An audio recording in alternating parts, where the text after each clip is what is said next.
Welcome back, Gumball fans! The Amazing World of Gumball is known worldwide for its savage comedy, pinpoint references, and moments that really touch your heart. But from time to time, the show goes way off the rails in the creepiest, most unexpected ways. Sometimes so creepy, you wonder if you're even watching the same show. Let's take a look at 6 such episodes that not only startle you, but also make you question reality to a certain extent. The Joy.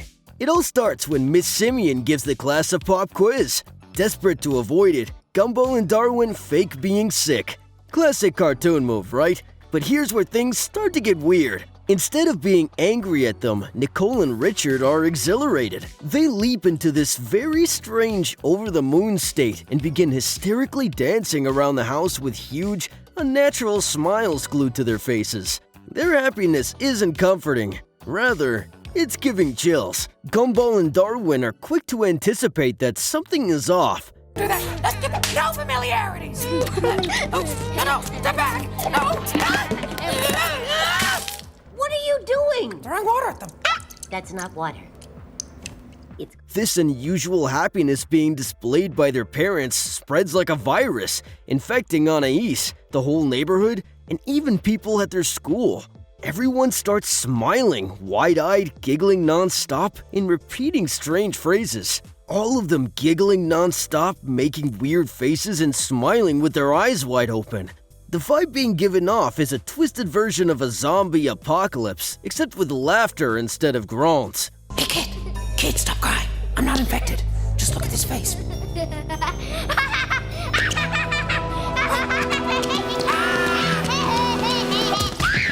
And you know what makes it worse? The infected aren't just joyful, they're also aggressive. Anyone who refuses to be joyful like them gets hunted down and forcefully turned.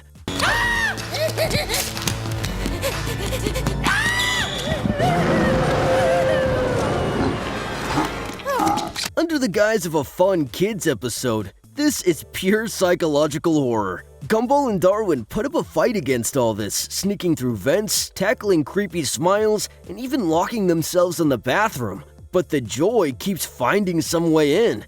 The tension is built up with unsettling music, eerie camera angles, and genuinely petrifying visuals. Eventually, Darwin gives in, leaving Gumball on his own.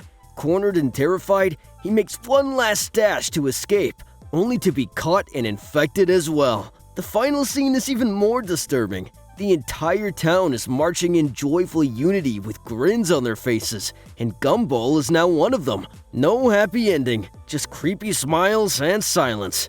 The Joy plays on actual fears of society like conformity, forced happiness, and losing control. It's got everything in it to be a horror short film dressed up in cartoon colors, and for many fans, it left them disturbed in a way Gumball never had before. The Puppets.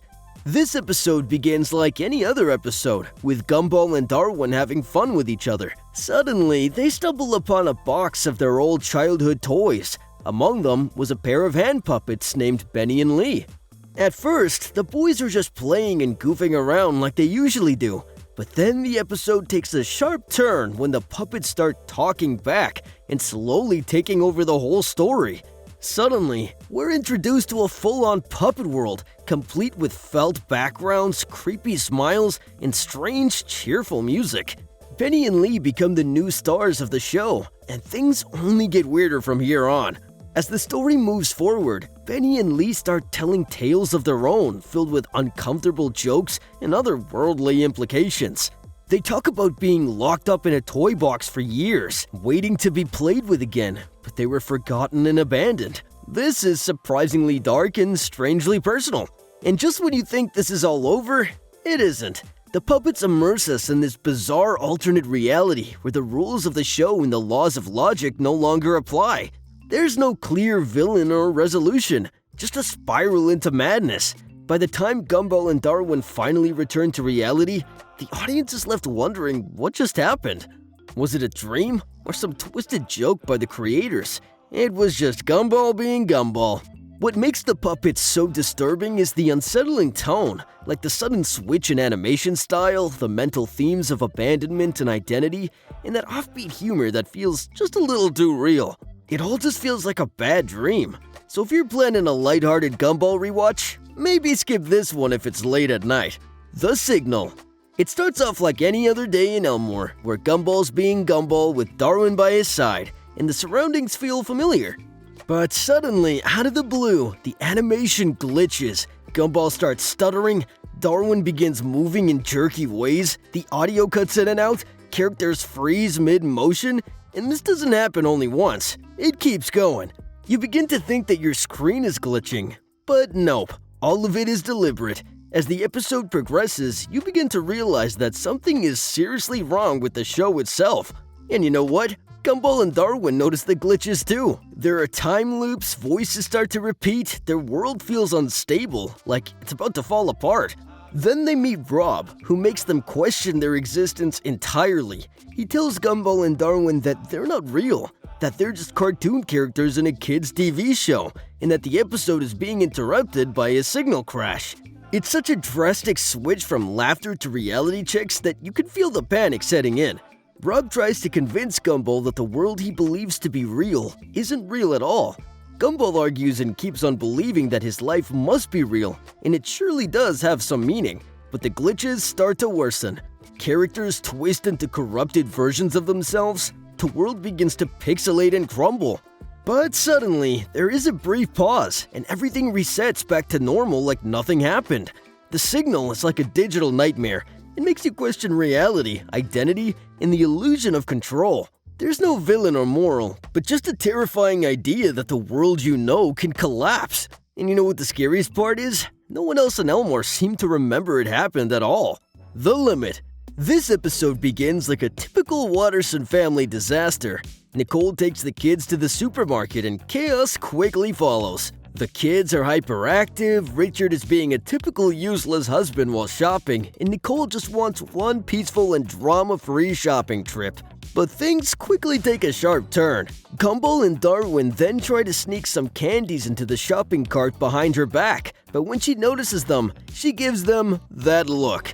The look you all would know pretty well, and then tells them madly, no more junk. But Gumball and Darwin being Gumball and Darwin, double down. This is then followed by a descent into madness. The kids continue to disturb Nicole, pushing every possible button there is to push. Darwin throws some cereal, Gumball is pulling off different pranks, and all the while, Nicole's patience level has started to reach its maximum. Then, finally, the moment arrives. The kids push Nicole beyond her limit, and she suddenly snaps. The anger we're talking about is not any random cartoon anger. Rather, it is horror-stricken, full of rage, cold-eyed fury. She starts to run after them throughout the store like the monster in the Temple Run game. The lights become dim, the animation style becomes intense, and Nicole is not holding back at all. By the end of the episode, we can see Nicole standing amid the wreckage of the supermarket, breathless but with expressions of victory on her face. The kids, at this point, are terrified, so they prefer to apologize with a promise not to do it again. Nicole, being a mother, accepts their apology, but the moment she forgives them, she collapses. The Limit is not disturbing because of the monsters or glitches as described in the previous episodes, but because it shows a very realistic emotional breakdown. Nicole, the strong, responsible, and loving mom, is shown to reach her breaking point, which is unusual for a show that's typically silly and chaotic. This episode gets very real, very fast. It presents reality in its raw form, and for any child who has ever seen a parent lose it, it hits really hard. A survey shows that Nicole's own fans say that it was very difficult for them to see this side of her in the show. The Scam. This episode starts in Gumball and Darwin's school, the Elmore Junior High. They come across a secret that their school has been running a shady fundraiser, selling broken light bulbs for the price of original ones. But instead of raising their voices against it, they decide to make use of the same formula, and that is when things take a dark turn. They turn themselves into entrepreneurs and even convince their parents to be a part of it. The Wattersons start their own scam of selling useless junk for way too much money. Richard sets up his own shady factory, Nicole openly takes part in the business, and their younger sister Anais becomes the mastermind accountant behind the whole operation. How much? We'll take those 2 bags of candy in the corner over there. All of this started as fun, but gradually it turned into a full-blown scam. They sell every broken household item they can find, from melted soap to even bags of air. And to our surprise, the people of Elmore actually buy this stuff for such high rates.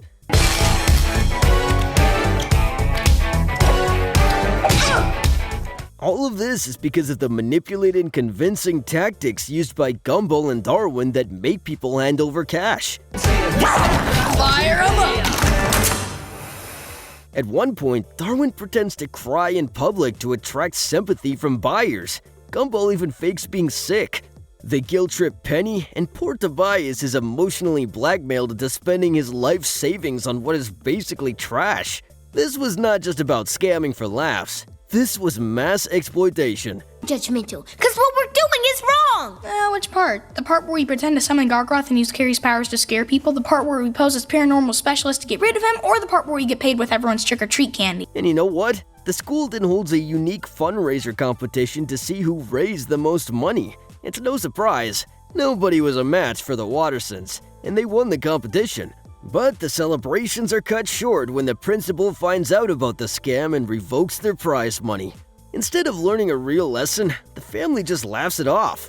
The scam gives a deep reality check in how people, even kids, start to justify cheating, lying, and fraud for some amount of money.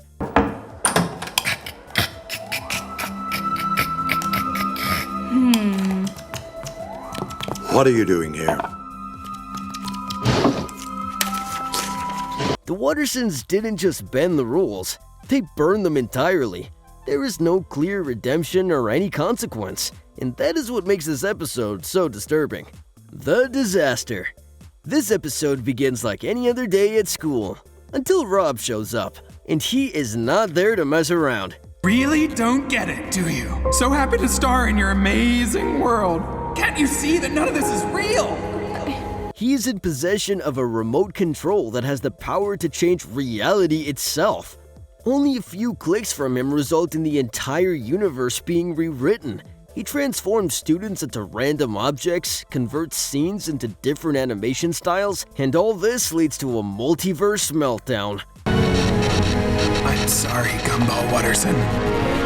There's no other way! No! And you know what Rob's goal is? It's not to prank Gumball or teach him a lesson. It's the utter destruction of Gumball. And all this gets intense when Rob, midway through the episode, succeeds in erasing our main character, Gumball, like he never existed at all. Now, if this were to follow any other cartoon tradition, you would be expecting a quick fix at this point. But sorry, not here. Rob rewinds the timeline, rewrites reality, and makes himself the new hero of the show, with Darwin being his best friend and the Wattersons loving him. And the sad part? No one remembers Gumball. But somehow, Gumball remembers everything. He was trapped in a void between the timelines, and by some means, he finds his way back into reality, setting an epic and emotional clash between him and Rob as Gumball fights back to take his rightful place in the city of Elmore. The scariest part of all this is that the story continues to another episode named The Rerun. The Disaster gives you an existential crisis. It makes you ask yourself this question: what if the world moved on without you? The idea of being replaced really makes you hurt, especially for a show that is meant to be mostly fun. And that's all for today. If you've reached this far, like this video, subscribe to our channel, and press the bell icon so you never miss out on any of our future updates.